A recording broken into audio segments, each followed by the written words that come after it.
May is Jewish American Heritage Month, an annual recognition and celebration of American Jews' achievements and contributions. This month's celebration comes as reports of anti-Semitic cases in the U.S. remain high. According to the Anti-Defamation League, the U.S. reported more than 2,000 anti-Semitic incidents nationwide last year. That is the third highest year on record since the ADL began tracking data in 1979. Of those reported incidents, 61% involved harassment. 37% were cases of vandalism. For more on this, I am joined by Rabbi Hazzan Jeffrey Myer. He is the rabbi for the Tree of Life Synagogue in Pittsburgh. Rabbi, welcome. It's so great to have you with us. I'll get back to anti-Semitism in the U.S. in a moment, but let's start with what this month is all about, celebrating Jewish Americans' achievements and contributions. What do you believe Jewish Americans, Reformed, Conservative, or Orthodox, should collectively be celebrating, be most proud of this year?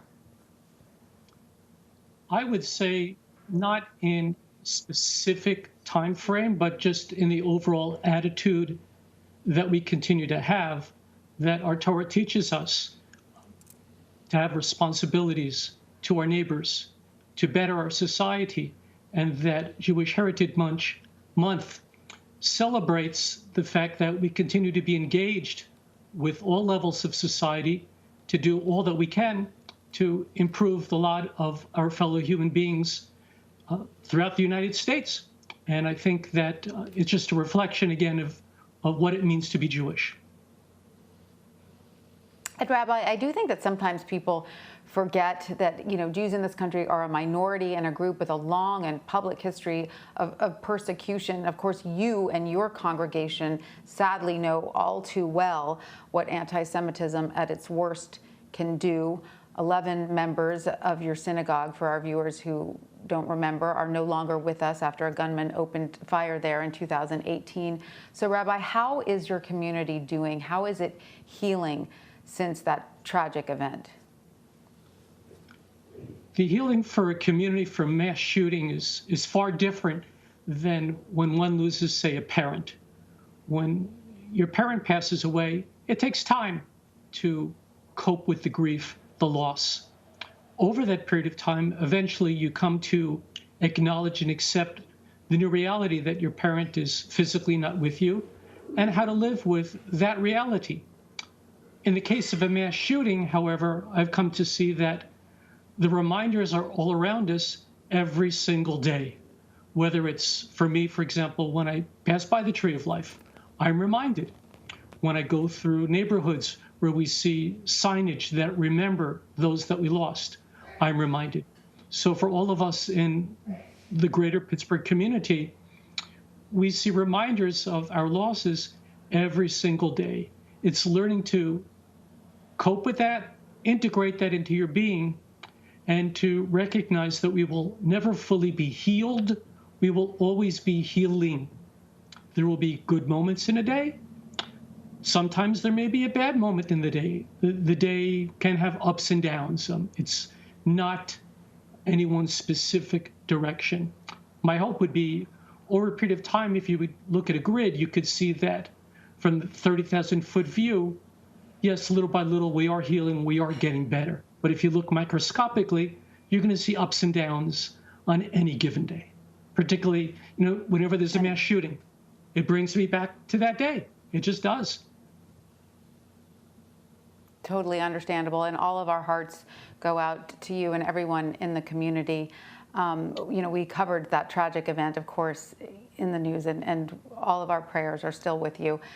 As I mentioned earlier, anti-Semitism, unfortunately, is still prevalent in the United States. It is, of course, one of the oldest forms of hatred, with many cases that go unreported. Rabbi, why do you think that it still exists the way it does here in the United States? I wish I could give one specific answer that could literally solve it and nominate me for the Nobel Peace Prize. I don't think that's the case indeed. Why does any form of racism, prejudice, bigotry exist? For me as a Jew, anti-Semitism is the oldest form in the world. It exists since the Jews have existed on this planet. To get to the deeper issues of why do people blame others for the problems in their own lives? How does one answer that sort of question? Why do so many people carry this H in their heart that they feel they have to harm others? Because in the end, it doesn't fix what their problems are. It never, ever will. So why the Jewish people? I don't have an exact answer for that. All I can say is that I will continue in the ways that I always have to preach love, respect, and appreciation for all peoples, and that we can all work together because we can make a better society if we really want to. Absolutely. And Rabbi, what do you hope to see for Jewish Americans in the year to come? What are your hopes about the future? I'm always an optimist. I'm not one of those who says that my cup is half full. I say my cup is overflowing, to quote the 23rd Psalm. I'm grateful for friendships, for the good, decent, caring people who always express that care and love and concern in so many different ways. So I would say, there's no specific hope for the Jewish people, because to say anti-Semitism is going to go away, we all know, no, it's not going to go away. My hope is more of a global picture that we can all work together as a society to rid ourselves of this pandemic, that we can all manage to figure out what our new normal looks like, and that we can all work together as one society, particularly in the United States, to be able to learn better our roles as citizens, to work as one country, all with the same purposes, to make life better for every citizen in this country, no matter who they are. So I wouldn't say it's specific Jewish hopes. I would say it's bigger than that. It's more of a national, if not global, hope. Thank you for your inspiring words, Rabbi Hazzan Jeffrey Myer with the Tree of Life Synagogue in Pittsburgh. We truly appreciate you joining us. Thank you.